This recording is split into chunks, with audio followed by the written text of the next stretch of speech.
Então, boa noite a todos, queridos amigos que nos acompanham também pela internet, né? Estamos transmitindo no Face do Luiz Gonzaga nesta hora. Nosso tema de hoje é Ninguém Morre. E para iniciar as nossas reflexões, eu vou convidá-los para a gente ouvir um trecho de João 8 com Jesus, porque o nosso estudo da noite de hoje vai decorrer ao redor de algumas palavras que Jesus disse nessa passagem, tá? Vou colocar aqui o vídeo para a gente poder assistir e depois a gente vai começar. Eu sou a luz do mundo. Quem me segue não andará em trevas, mas terá a luz da vida. Tu testificas de ti mesmo. O teu testemunho não é verdadeiro. Ainda que eu testifico de mim mesmo, meu testemunho é verdadeiro. Porque sei de onde vim e para onde vou, mas vós não sabeis de onde venho, nem para onde vou. Vós julgais segundo a carne. Eu a ninguém julgo. E se na verdade julgo, meu juízo é verdadeiro, porque não sou eu só, mas eu e o Pai que me enviou. E na vossa lei está também escrito que o testemunho de dois homens é verdadeiro. Eu sou o que testifico de mim mesmo, e de mim testifica também o Pai que me enviou. Onde está o teu pai? Não me conheceis a mim nem a meu Pai. Se vós me conhecesseis a mim, também conheceríeis a meu Pai. Eu retiro-me, e buscar-me-eis, e morrereis no vosso pecado. Para onde vou, não podeis vós vir. Vós sois de baixo. Eu sou de cima. Vós sois deste mundo. Eu não sou deste mundo. Por isso vos disse que morrereis em vossos pecados. Porque se não credes que eu sou, morrereis em vossos pecados. Quem és tu? Isso mesmo que já desde o princípio vos disse. Muito tenho que dizer, julgar de vós, mas aquele que me enviou é verdadeiro. E o que dele tenho ouvido, isso falo ao mundo. Quando levantardes o Filho do Homem, então conhecereis quem eu sou. E que nada faço por mim mesmo. Mas isto falo como meu Pai me ensinou. Se vós permanecerdes na minha palavra, verdadeiramente sereis meus discípulos e conhecereis a verdade. E a verdade vos libertará. Somos descendência de Abraão e nunca servimos a ninguém. Como dizes tu, sereis livres? Bem sei que sois descendência de Abraão, contudo procurais matar-me porque minha palavra não entra em vós. Eu falo do que vi junto de meu pai e vós fazeis o que também vistes junto de vosso pai. Se fosseis filhos de Abraão, faríeis as obras de Abraão. Mas agora procurais matar-me. A mim, homem que vos tem dito a verdade, que de Deus tenho ouvido. Por que não entendeis a minha linguagem? Por não poderdes ouvir a minha palavra. Vós tendes por pai ao diabo. Ele foi homicida desde o princípio e não se firmou na verdade, porque não há verdade nele. Mas porque vos digo a verdade, não me credes. Em verdade vos digo que se alguém guardar a minha palavra, nunca verá a morte. És tu maior do que o nosso pai Abraão, que morreu? Abraão, vosso pai, exultou por ver o meu dia, e viu e alegrou-se. Ah, e viste Abraão? Em verdade vos digo, que antes que Abraão existisse, eu sou.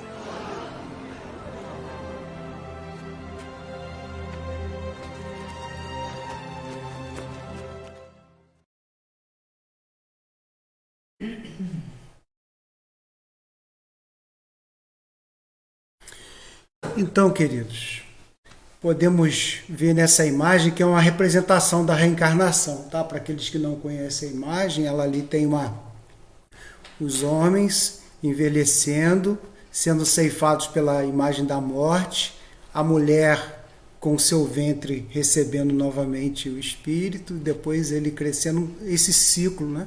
E o ciclo do progresso da reencarnação material. É um quadro bastante bacana. Bom, para a gente poder falar de morte, que é nosso tema da noite de hoje, é importante a gente compreender esses contextos em que a gente pode inserir a palavra morte. Porque senão, nem sempre necessariamente, quando a gente fala de morte, a gente está falando de questões biológicas. Existem outros tipos de morte também. Então é importante a gente, nesse início, eu queria tocar com vocês nesses contextos. Então, falar sobre o contexto biológico, da lei natural, que todo princípio biológico, orgânico, ele tem por lei o início, o meio e o fim. Então, a biologia, ela se extingue naturalmente. Então, se a gente for dizer que a morte, no contexto biológico, é o fim do princípio, tudo bem, porque naquele instante o princípio biológico está se extinguindo. Mas aí poderíamos levantar uma segunda questão. Por exemplo, uma árvore. Essa árvore, enquanto caule, raízes, folhas, ela vai se extinguir biologicamente falando, mas ela vai produzir sementes que vão levar toda a sua genética, toda a sua inteligência. Então, de certa forma, todo aquele princípio inteligente que produziu aquela árvore continua vivo, né? Então é importante a gente observar todo esse contexto filosófico para a gente não reduzir o nosso estudo a questões de sim e de não. Faz um estudo mais aprofundado sobre essas questões da morte. Nós temos o contexto espiritual. O contexto espiritual, quando falamos hoje, ninguém morre, nós estamos usando esse contexto espiritual, porque o espírito não está sujeito às leis orgânicas do corpo de carne. É um princípio inteligente que não está preso à fatalidade do corpo de carne. Então, no contexto espiritual, a morte não existe, porque a inteligência, que é o espírito, ela continua estagiando, progredindo de forma incessante. Tanto é que nós falamos que o espírito é imortal. No passado usávamos até a palavra o espírito é eterno, mas depois percebemos que eterno só Deus. Nós, em um determinado momento, surgimos e fomos criados. Então, para definir o espírito, nós não podemos chamar de eterno, mas sim de imortal, porque uma vez criado, ele vai progredir sucessivamente até se reencontrar com o Pai. Um contexto filosófico também que a gente pode dar para esse tema da morte, que é a questão da percepção, que a morte nada mais é do que uma percepção de ausência que nós temos. Quando a gente fala fulano morreu, naquele instante a gente fica com a percepção que teremos a ausência daquele indivíduo. Então, usamos esse termo também de ausência para definir assim, quantas vezes já vi, fulano morreu para mim. Ele está usando um contexto filosófico para a morte. Por quê? Ele quer se ausentar da companhia daquela pessoa. Ele quer se afastar, quer se distanciar. Então, a morte, ela tem esse contexto filosófico de ausência, de separação, de distanciamento. Porque necessariamente a gente pode estar, e aí eu coloco aqui uma provocação no nosso slide, morto-vivo. Corpos mortos e almas vivas. Corpos vivos e almas mortas.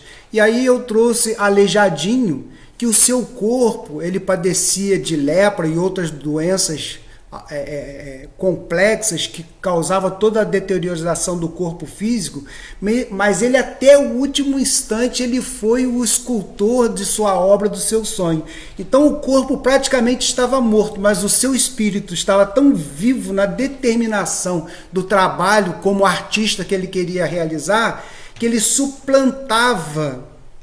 Então aí nós vamos ver essa característica, um corpo morto, mas uma alma viva a ponto de ultrapassar aquele corpo que lhe causava limitações. E por outro lado coloquei também essa figura do andarilho, que ela nos traz a reflexão de indivíduos que às vezes estão vivos no corpo, mas em alma e em espírito estão mortos, sem objetivos, sem metas, não é verdade? Então, nessa questão da ausência da morte, nós podemos estar mortos para a caridade, nós podemos estar mortos para a amizade, nós podemos estar mortos para o relacionamento. Por quê? A partir do momento que nós não estamos, que estamos ausentes, que não estamos atuando, nós estamos mortos. Se existe um trabalho de caridade e você não participa, para aquele trabalho você está morto, porque você não faz parte dele. Você é ausente, você não está ali participando. Então é bastante interessante já ficarmos com essa reflexão filosófica do que, afinal de contas, quando nós falamos de morte, do que nós estamos falando efetivamente? É da morte biológica do corpo, da morte do espírito num estado de desânimo, de abatimento, da ausência plena de se relacionar com a vida, com todo esse contexto? Somos corpos vivos e espíritos mortos, ou somos espíritos vivos e corpos mortos? Não é verdade? Então, a gente precisa muito se aprofundar um pouquinho nesse contexto para a gente compreender as emoções que implica todo esse processo de vida, de morte em nossas existências. Continuando, então, em João 8,15, que aquele texto que nós vimos de Jesus ali é a passagem toda de João, tá? Tem bastantes versículos ali. Eu selecionei, pincei alguns que eu acho bastante interessante para a gente estar conversando. O nosso tempo é bastante restrito. Então, em João 15, Jesus lá fala assim, ó: vós julgais de acordo com a carne, eu a ninguém julgo.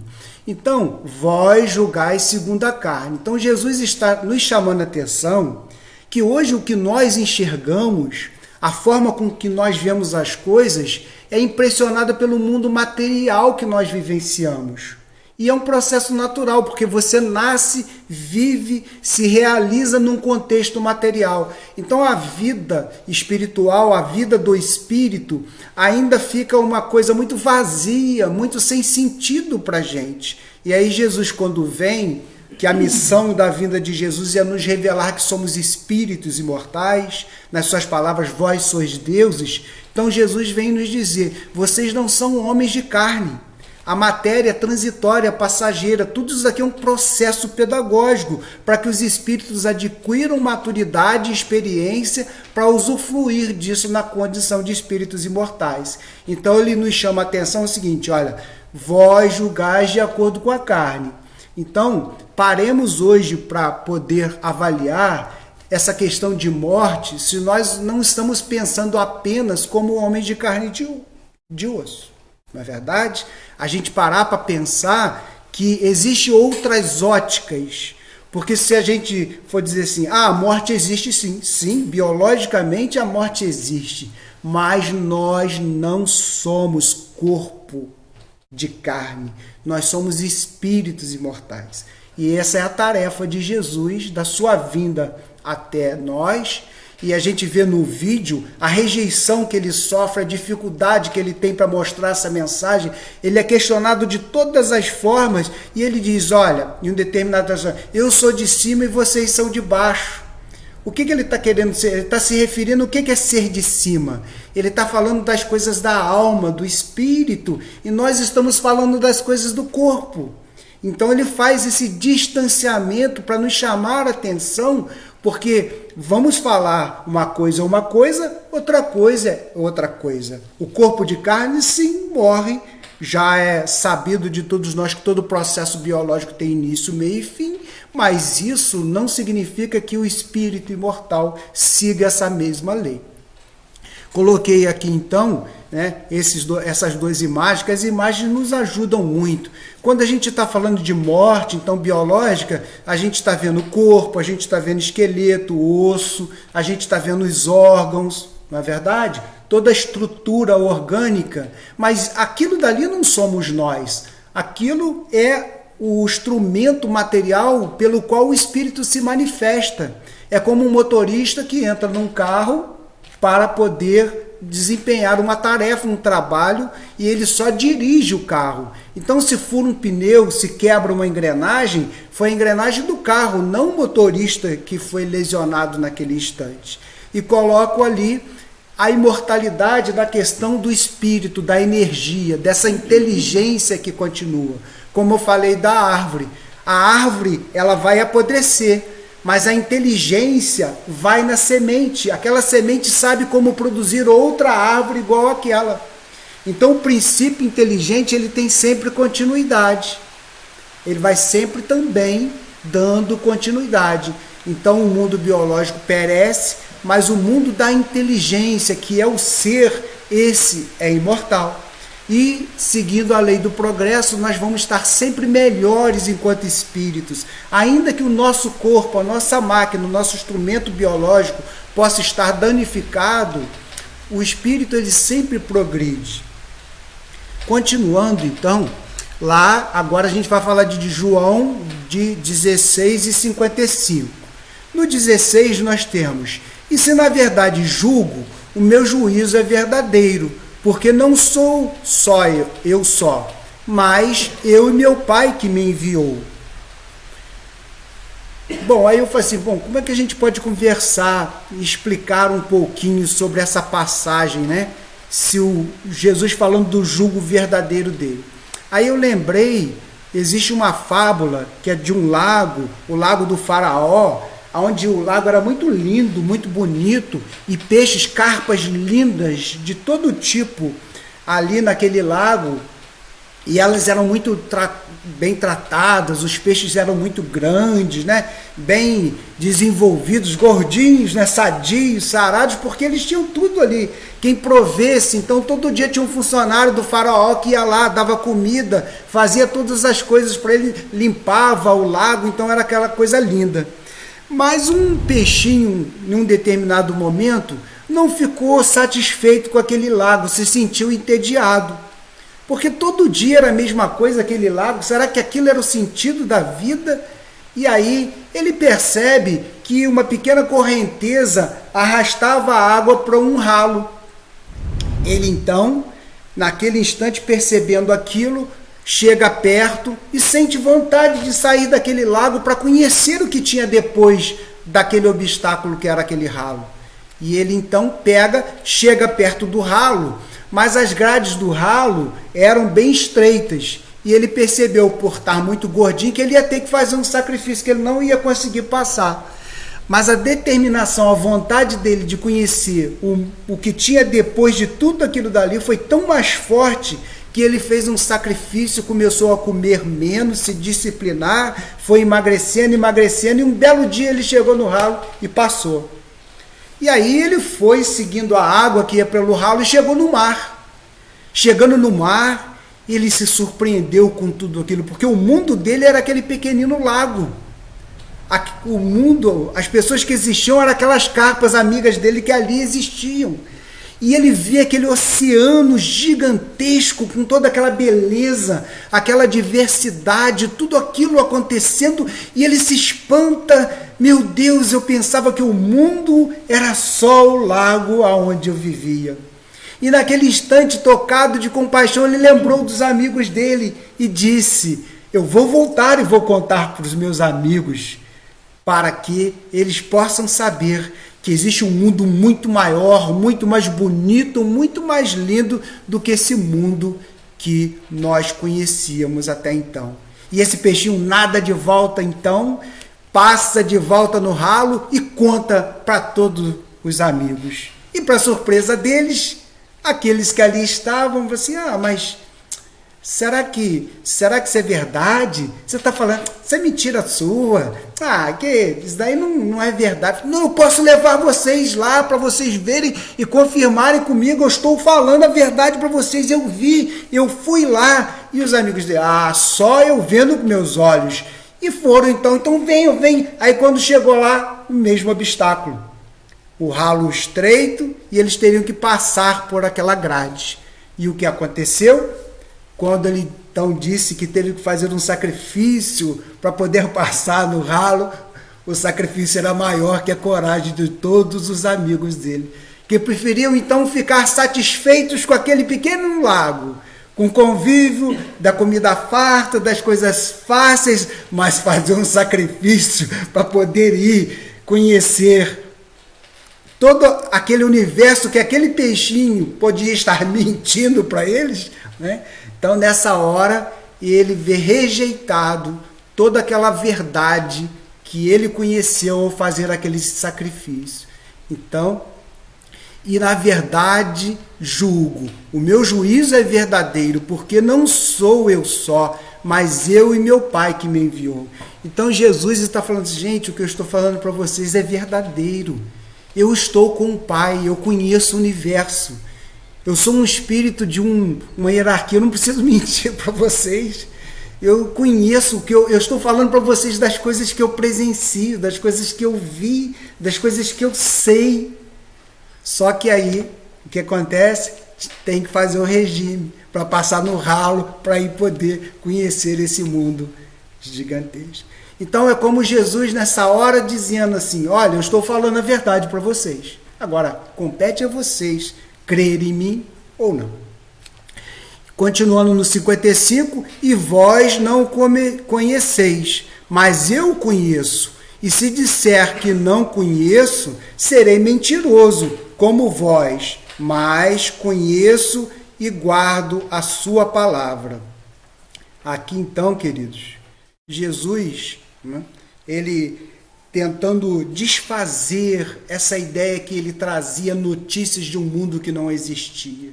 Ele tentando nos falar de um mundo lindo, maravilhoso, que é o mundo do espírito, o mundo da alma, mas nós ainda presos ao nosso lago das nossas necessidades materiais, da nossa realidade de homem de carne e osso, que é impressionado todos os dias, que ainda não entendimos que esse corpo é apenas um instrumento. Então Jesus vem e aqui dá para a gente perceber a dificuldade que Jesus tinha de falar e de ser ouvido. Às vezes fala assim, nossa mãe, Jesus esteve com a gente 2000 anos atrás.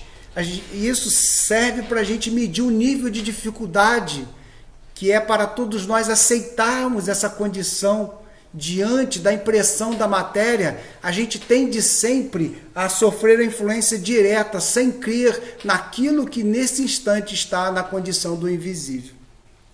Continuando então, vamos lá. Bom, João 8:28. E aí, disse-lhes, pois, Jesus, quando levantardes o Filho do Homem, então conhecereis que eu sou, e que nada faço por mim mesmo, mas isso não falo como meu Pai mas isto falo como meu Pai me ensinou. Eu grifei ali, se vocês observarem, levantardes o Filho do Homem. Jesus era um espírito reencarnado. Ele se referia muito ao homem de carne e de osso como filho do homem.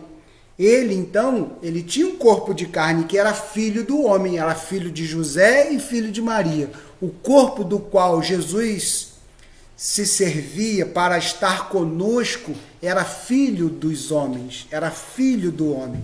Então ele se manifestava. Então ele fala assim, quando levantardes o Filho do Homem, quer dizer, quando vocês, humanidade que aqui estão, se elevarem espiritualmente, se levantardes para as leis superiores, quando o homem atingir uma condição superior de entendimento, então conhecereis que eu sou. Então o que ele está querendo dizer? Quando formos também espíritos de alta hierarquia, nós vamos nos deparar com essa realidade e conhecer e poder enxergar Jesus. E saber que é aquele mesmo Espírito que humildemente desce da sua glória, da sua grandeza e vem estar conosco, homens de carne e de osso ainda, filhos do homem, para apresentar para eles o Espírito imortal e dizer para todos nós, vós sois deuses. E aí trazer essa nova realidade. Com isso, na doutrina espírita, nós temos o estudo da lei do progresso, que vem trabalhando incessantemente para nos levar a Jesus e nos levar. Eu e o Pai somos um só. Ao chegarmos em Jesus, estaremos chegando no Pai. Então a lei do progresso está trabalhando para levantar o Filho do Homem. Veja como a doutrina espírita, lendo o Evangelho há milhares de anos atrás, teríamos dificuldade de entender isso. Mas hoje compreendemos, com o conhecimento da doutrina, das leis espirituais, que o Cristo falava do ser imortal e não do homem de carne e de osso. João 8, 21, 23 e 24. Disse-lhes, pois, Jesus outra vez: eu retiro-me e buscar-me-eis, e morrereis no vosso pecado, para onde eu vou, não podereis vós vir. Então Jesus está dizendo, olha, eu sou um espírito imortal, eu vou ter que me retirar, porque o mundo material não é meu lugar, daqui a pouquinho eu vou ter que ir, e vocês vão me buscar. Porque é da lei natural, da lei do progresso, seguir na direção de Jesus, que é toda a bondade, as virtudes no mais alto nível, no mais alto grau. Então, Jesus é o nosso destino, não na pessoa de Jesus, mas o que Jesus representa. Jesus representa a superioridade espiritual, então nós estamos buscando isso.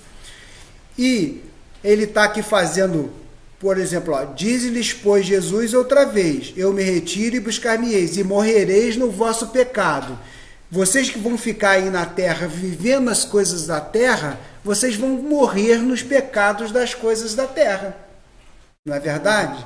Lembrando que pecado, o significado é você errar o alvo, né? Vocês vão continuar errando o alvo. Isso, isso. Saindo do foco. O pecado aqui, a gente pode até dar um sentido literal também, porque assim, qual o pecado que nos faz ir ali na farmácia comprar um Buscopan? Não é o da gula?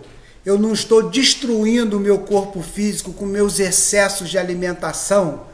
Então a gente pode até de modo figurado dizer assim, são os nossos pecados que estão nos destruindo, não é verdade? Não é a nossa luxúria, não é a nossa vaidade, não são esses pecados, não é? Que nós vivenciamos na realidade do mundo material que nos destrói enquanto pessoas, enquanto sociedade. Então até nisso a gente pode dar esse sentido figurado. Porque nós sabemos que isso, o pecado é um mau hábito, na verdade. É um equívoco que temos como hábito no cotidiano de nossas vidas.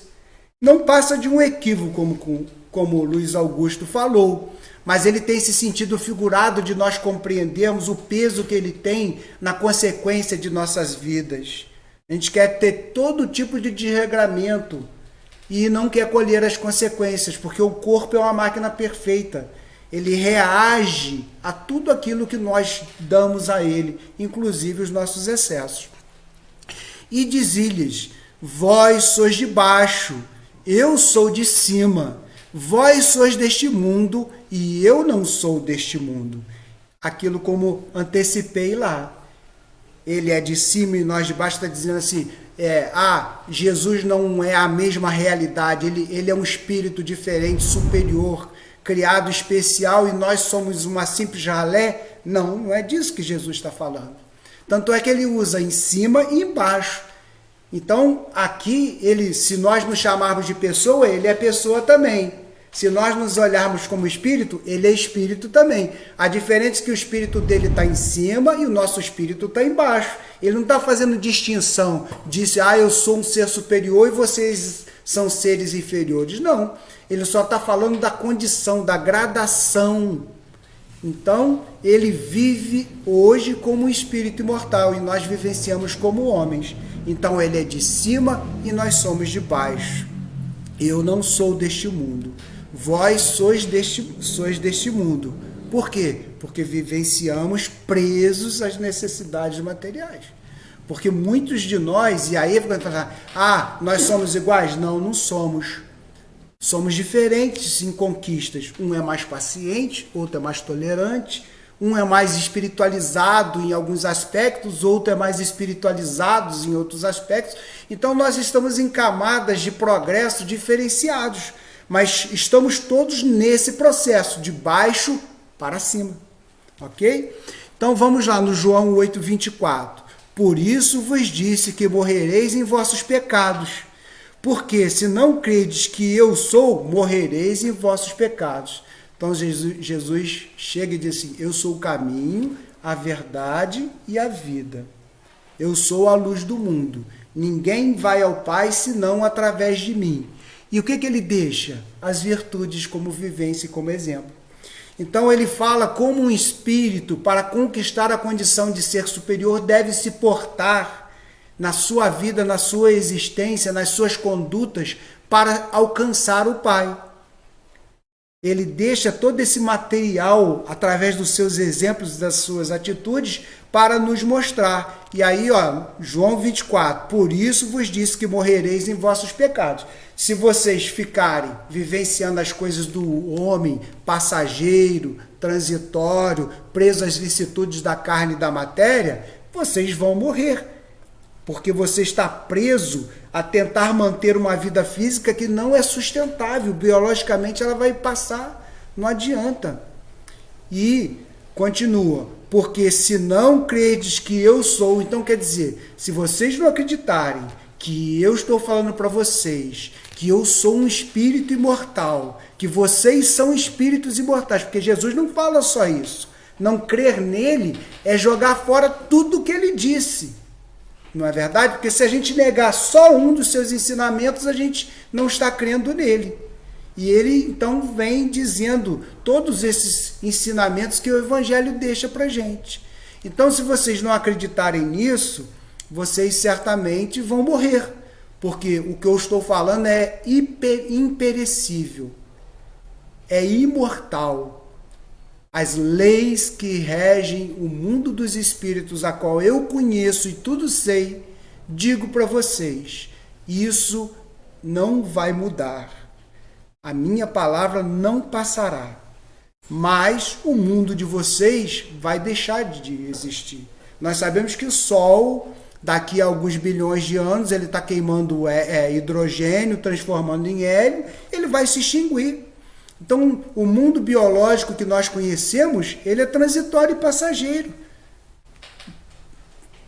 O que a gente está querendo dizer com isso? Que a gente precisa compreender o que é transitório e o que não é transitório. Aqueles que são mais afoitos e preocupados, não se preocupem que ainda faltam uns 6 bilhões para o Sol parar de... uns 6 bilhões de anos para o Sol parar de queimar, né, o hidrogênio. Porque tem gente que é tão preocupada que está de cada manhã já não dormir, pensando que o Sol vai se apagar. Não é verdade? Mas continuemos então. João 8,51. E aí vem um chamamento. Em verdade vos digo que, se alguém guardar a minha palavra, nunca verá morte. Então, olha só o que Jesus está falando para a gente. Em verdade vos digo que, se alguém guardar a minha palavra, nunca verá a morte. Precisa a gente falar alguma coisa? Não. Diante de todas as reflexões, dos ensinamentos que a gente se debruça nessa noite, Jesus vem, nos apresenta a condição de espíritos imortais. Então, guardem a minha palavra. Vós sois deuses. Vós sois deuses. E se vocês guardarem a minha palavra em seus atos, em seus comportamentos, em suas atitudes, vocês não morrerão. Porque ainda que a biologia da carne passe, vocês não passarão, porque vocês são espíritos imortais. E muitos poderiam perguntar nessa hora, olha, mas mesmo aqueles que não guardarem a palavra de Jesus, não morrerão também.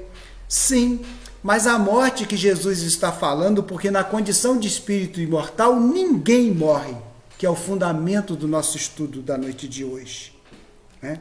Eu sempre brinco, tem um ditado que eu gosto, digo assim, queira ou não queira, o cabrito vai para a feira. As leis de Deus são imutáveis. Deus não ajusta as suas leis de acordo com a nossa vontade, com a quantidade de prece que nós fizemos. Nós é que nos ajustamos à lei de Deus. Então quem se ajusta é a criatura, não é o Criador.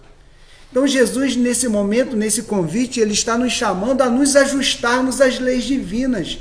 E quando estivermos ajustados às leis divinas, nem um tio, em uma vírgula da lei passará. Porque eu reafirmo para vocês, vós sois deuses, vós sois espíritos imortais.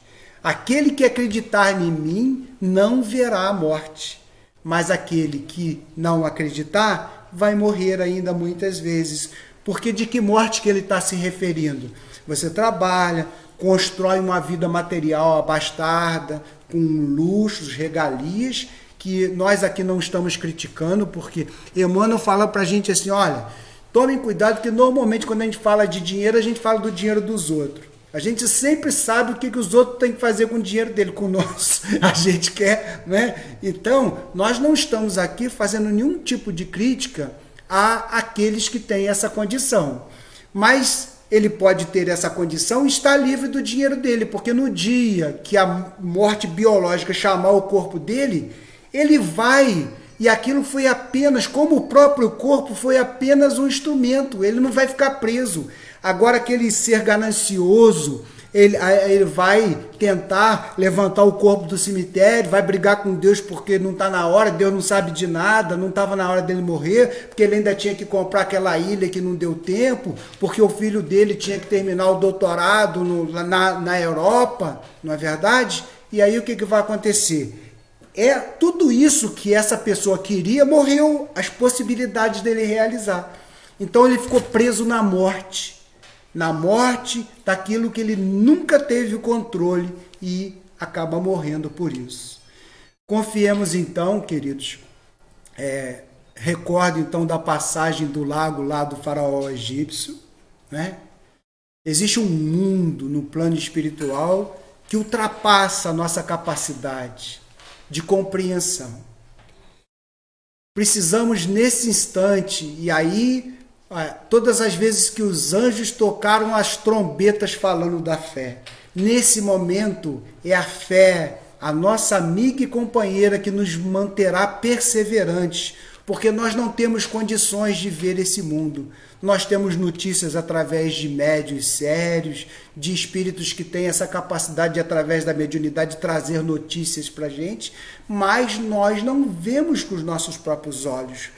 Mas, às vezes, é aquele instante de confiança, confiar naquele peixinho que veio te contar, olha, eu fui lá, eu vi, o mundo é lindo, o mundo é vivo, o mundo é maravilhoso, e nesse instante ninguém mais morrerá, porque confiando na vontade e na bondade do Pai, através do trabalho que o Cristo fez, nós vamos superar todas essas mazelas e dificuldades que a morte nos tem infligido. Jesus nos abençoe a todos, nos ampare, continuemos em nossas lutas, não é verdade?